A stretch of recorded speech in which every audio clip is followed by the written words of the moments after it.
Hi and welcome to the Open Locket. My name is Sharon and today I'm going to do kind of a quick little video, kind of a Q&A. I know my background isn't so great. The last few videos have not had a very good background, I know. I'm still kind of trying to create something to put something in the back.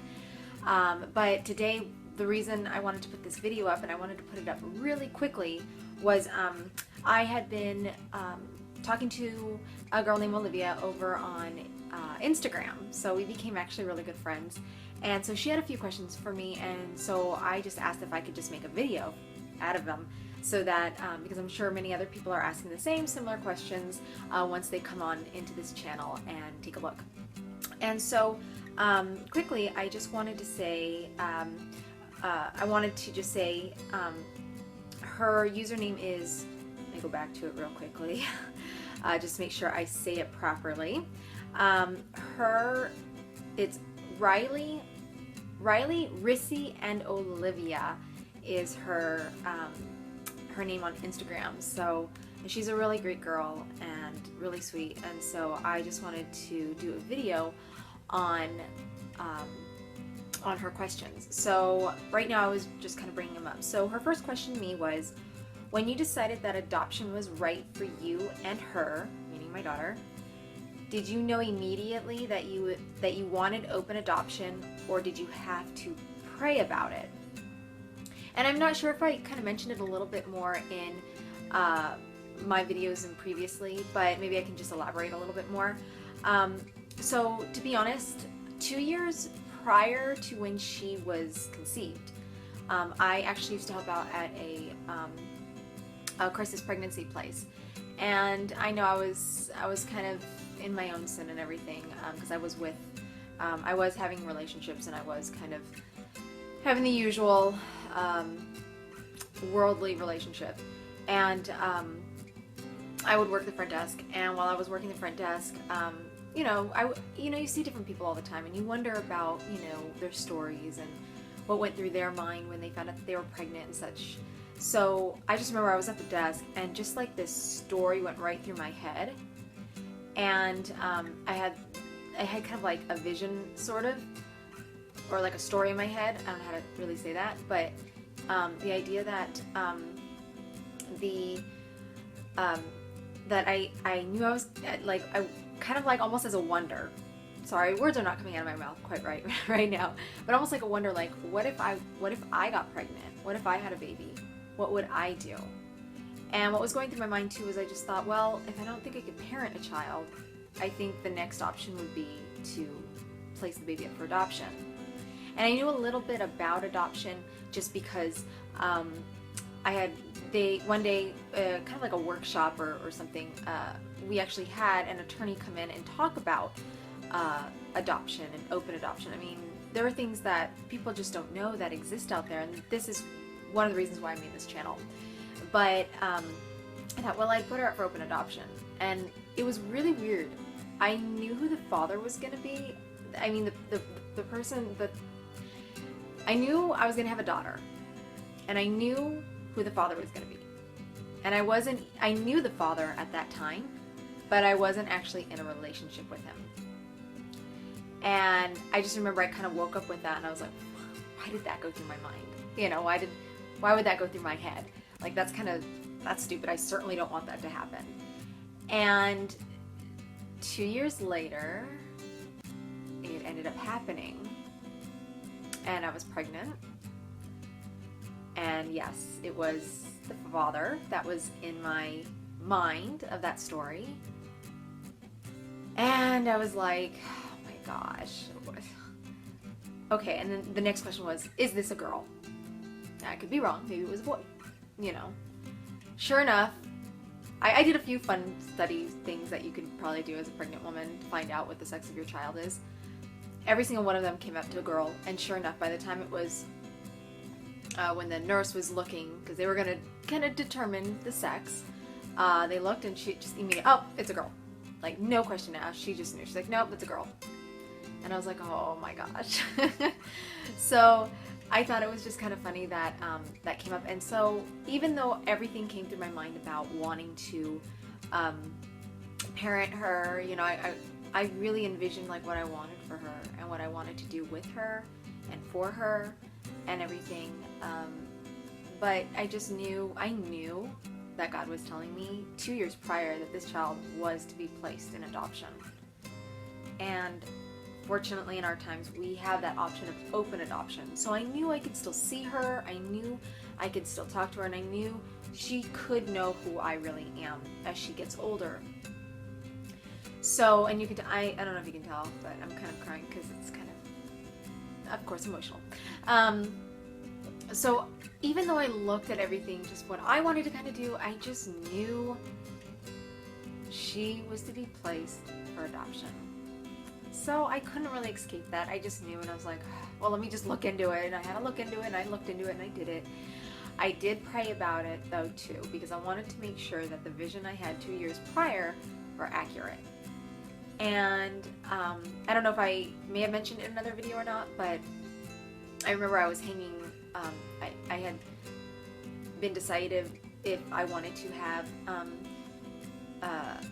okay, sorry. I found some parents, the parents that I really liked, and I wanted to get to know them a little more to make sure that they were the people I wanted to give my child to. And I found out later that they were going to be moving to Oklahoma. They already knew they were going to be moving before they actually did, because that was obviously in the plans, but that would mean that she lives in a completely different state from me, quite far away. And that was not in my vision, and that was not what I wanted. And so I did pray about it, and I did, it took me about a week to decide if I wanted to even look at these people, or if I should move on to another family that was going to stay here in California, and close by also. I just remember I was hanging up something in the closet, and when I was praying about it, and immediately these two questions came to mind. And the two questions were, does this family go to church often? And I'm trying to remember what the other question was. Do they go to church often? And what do they look for in a church? That was it. Because if they're going to move, they better already know well, I shouldn't say they better already know, but I wanted to know what they were going to look for in a church so that they knew that she was going to go to the proper church and that this is the proper family for her. So I sent that off to the attorney. The attorney emailed them the questions, and about a week later, the attorney sent me the email back, just for, obviously, privacy rights. And it gave this long information. Maybe one day I'll read it to you.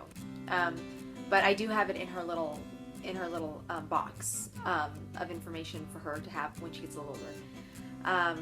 But it just read out everything that I thought was very true. That I was like, all right, this sounds like these are the parents, But to be for sure, we have to meet, make sure we connect, make sure I feel like my daughter's going to be happy in their family. If they have similar, maybe hobbies or things that they like to do and stuff. So yes, I did pray about it. And what was the other question? I decided about adoption. Yeah, and I knew even before she was even conceived, 2 years prior from her conception, that I knew she was to be placed for adoption. The next question, I think, she asks, how did you come to share your story on YouTube?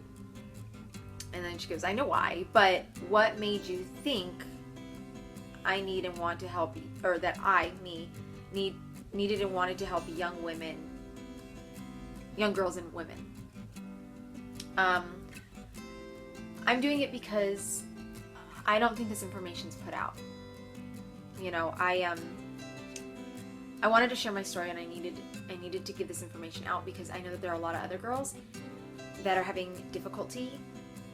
They find themselves in the similar situation, and they don't know what they should do. I think what it boils down to is support, and we need to have more support for women who find themselves in a crisis pregnancy, that didn't want to get pregnant, and now they're like, oh no, and because I've also read, I don't know where I got this information, but I remember I read something from someone that said it was a girl who had an abortion, and the reason she chose abortion was because the only support that she ever got from anyone, from friends or family, was the support to abort her child. She said she never got any sort of support saying, well, if you choose to help, have the child, I'll help you with whatever you need, baby clothes, anytime you want me to just maybe babysit or whatever. She never got any of that kind of support.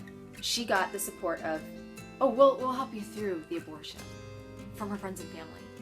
And I realized it's support.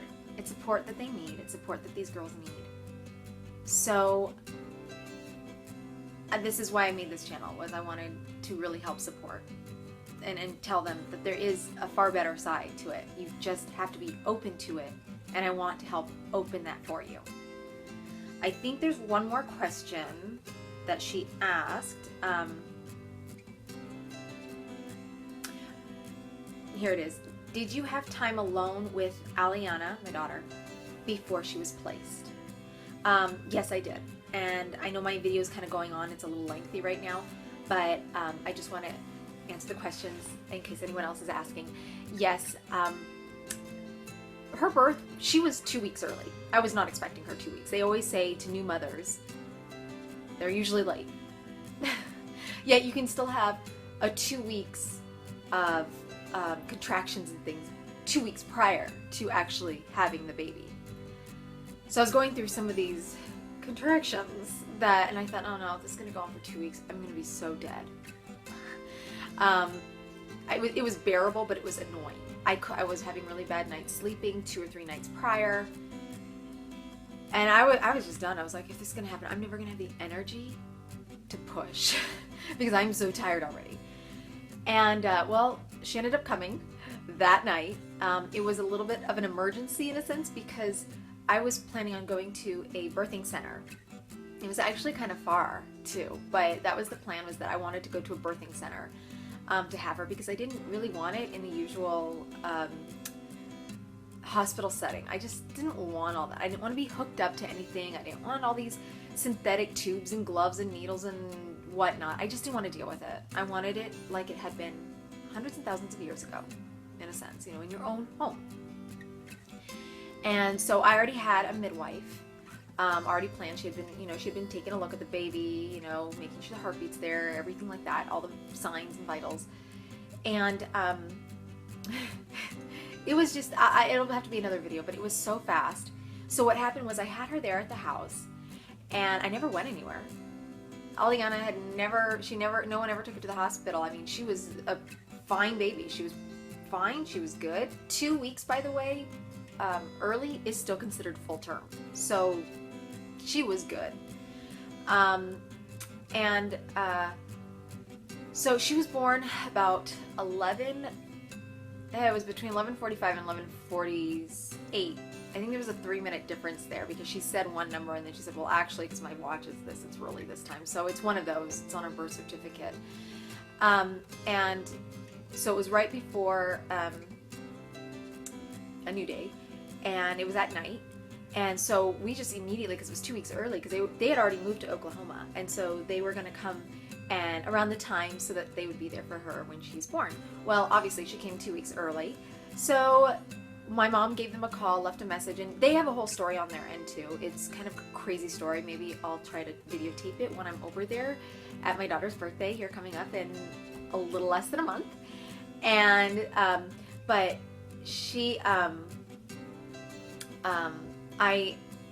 they didn't come over to the house, and apparently the mom's parents lived like 2-3 blocks from us. I had no idea, so they could actually stay over at her mom's house while they anyways, so they were really close. So they flew into the mom's house, stayed the night at her mom's house, at the mom's house. And by the next day around 11:30, they came by, and they came by with flowers and strawberries for me. And so I got to spend that whole morning already kind of with Aliana a little bit. And then, let's see, they stayed there all day, which was amazing because I think, sorry, I'm getting a little bit emotional. God knows what I needed, and I think He just gave it to me, and I was very It was very gracious of him to give me. And they stayed there all day till like, I don't know, 7:38 that night.